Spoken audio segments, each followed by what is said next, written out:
Here's some XRP math to prove to you why market cap does not matter when it comes to XRP price. Let's go.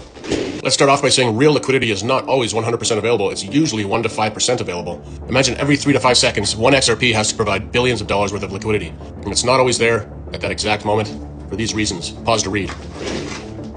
So in my XRP math, I'm going to be using a 100x multiplier, which represents slippage, risk buffers, all these things that you can pause to read.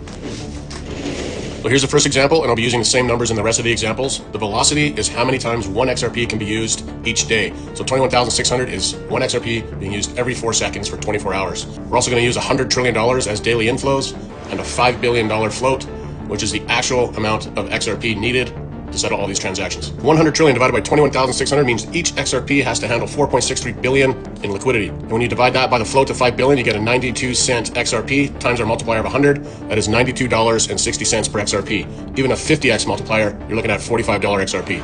In this example, one XRP is being used 10,000 times per day. When you divide 100 trillion by 10,000, that means each XRP has to have $10 billion in liquidity on its own. Then you take the 10 billion divided by our $5 billion float, which is the actual amount of XRP needed to do our transactions. We get a $2 XRP. And when you times that by our 100x multiplier, you get an XRP price of $200. Third example, each XRP being used 1,000 times per day. 100 trillion in inflows divided by that 1,000 gets you each XRP has to provide liquidity for $100 billion each. Now we take that 100 billion divided by our $5 billion float, which again is the actual amount of XRP being used, not the total circulation supply. That gets us a $20 per XRP minimum. Now we times that by our 100x multiplier, and our XRP price is $2,000. Even if it was a 50x multiplier, that's $1,000. Here's our fourth example out of the 5, velocity of 100, which means one XRP is being used 100 times per day.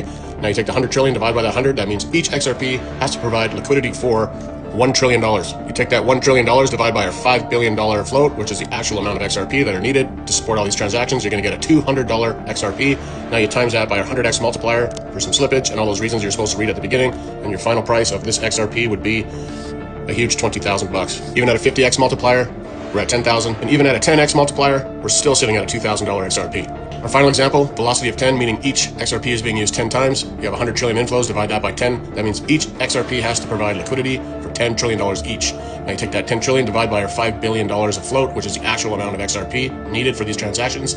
Our price of XRP is 2,000 bucks. Now we add in our 100x multiplier, and we get a grand total $200,000 per XRP. Now feel free to punch in your own numbers, your own inflows. I was using 100 trillion and a $5 billion float, but feel free to put in your own numbers and see what you come up with. But the key to XRP price is velocity. That is the #1 key to an XRP price. And this, folks, is why market cap does not matter. That's old school thinking. This is not a stock. This is a utility. Do they put a market cap on oil? Do they put a market cap on gold?